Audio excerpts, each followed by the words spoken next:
Pipirma tayo ng prenuptial agreement.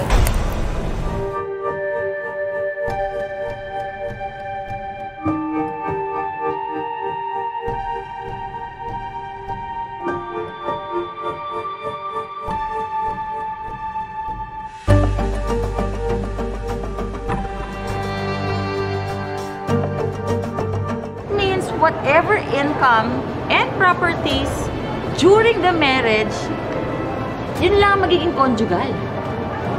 Ang pagkakaintindi ko lang naman dyan, mapapanatili sa akin kung ano yung napamana sa akin ng tatay ko.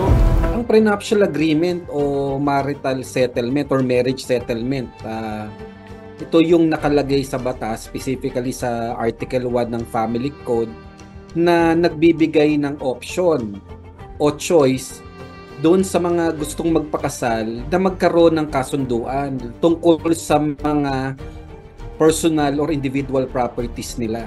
Sa prenuptial agreement, sinasaad dito ng batas na kailangan ito ay in writing o nasusulat. Dapat ito ay notaryado.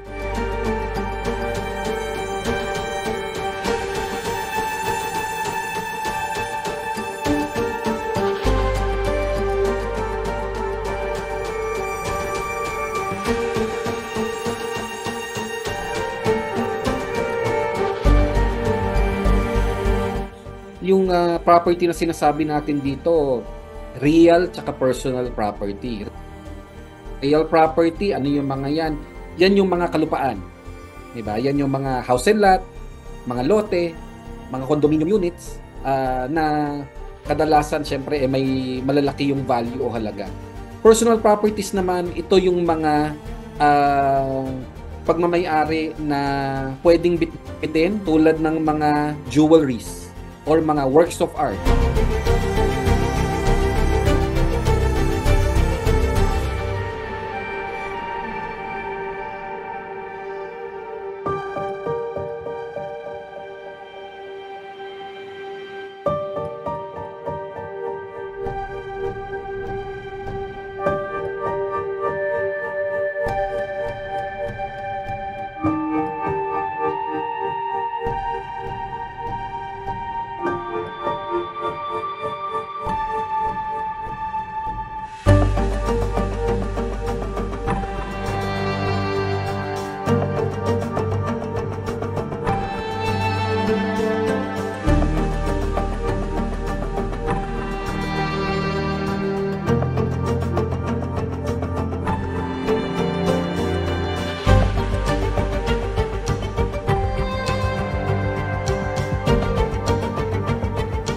Yung madalas na misconception, pang mayaman, pang artista lang, 'di ba? Ang sinasabi ng batas dito, hindi ito pang mayaman, pang mahirap, pero kung merong pinag-uusapan ditong property, ay maaari na kayong o maaari nyo na pag-isipan yung prenuptial agreement.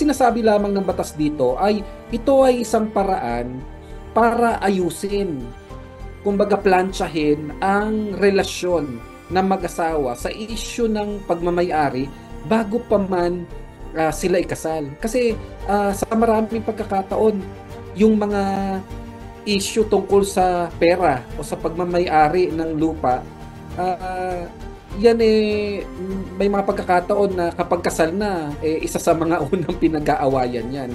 Kaya yan ay isa sa mga iniiwasan ng batas.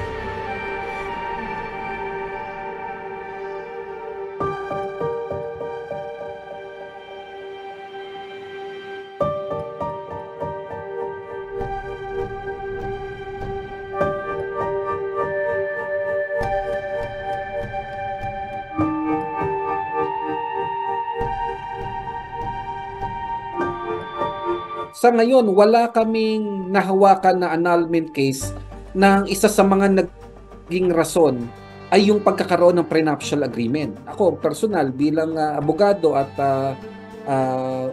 humahawak ng abogado na ang specialization ay family law, mas nakikita ko ang benepisyo ng pagkakaroon ng prenuptial agreement para sa kaayusan. Ang importante lamang dito kasi talaga ay mapagkasunduan ng mga ikakasal. Hindi pwedeng ipilit lamang ng isa dapat. Hindi nila pwedeng baguhin ng basta-basta lamang ang kanilang prenuptial agreement. Hindi pa pwedeng sabihin ng isa pagkagising, ay honey, parang hindi yata ako okay dito sa isang provision ng prenuptial agreement natin. Pwede bang baguhin natin at ilagay natin na ganito? Hindi po ganun kadali. Kinakailangan pumunta na sa korte para baguhin ang mga nakasaad dyan sa prenuptial agreement.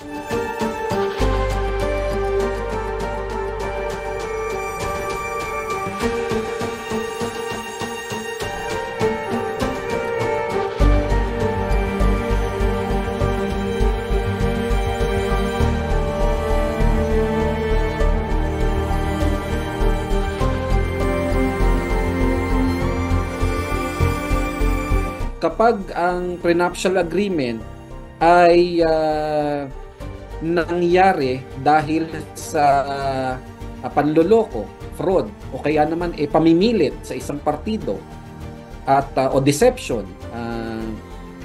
sa isang partido at napatunayan, ito yung ilan sa mga grounds o dahilan kung paano mapapawalang bisa yung prenuptial agreement.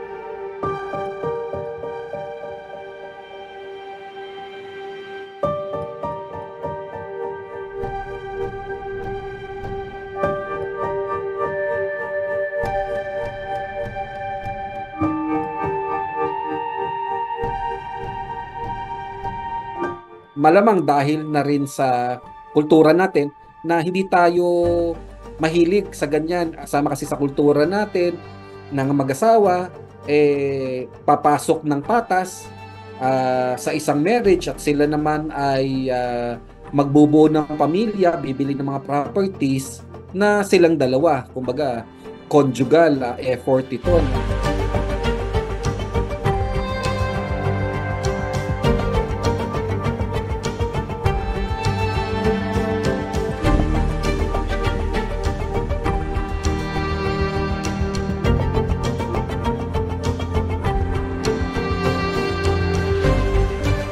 Sa maraming pagkakataon at dahil na rin sa pagsisikap ng bawat isa, maaaring ang mga magnobya ay may mga ari-arian ng sarili o investment, sika nga, sa sarili nila. So, mahalaga na pag-usapan ito para hindi na ito maging issue pa kapag sila ay kasal na.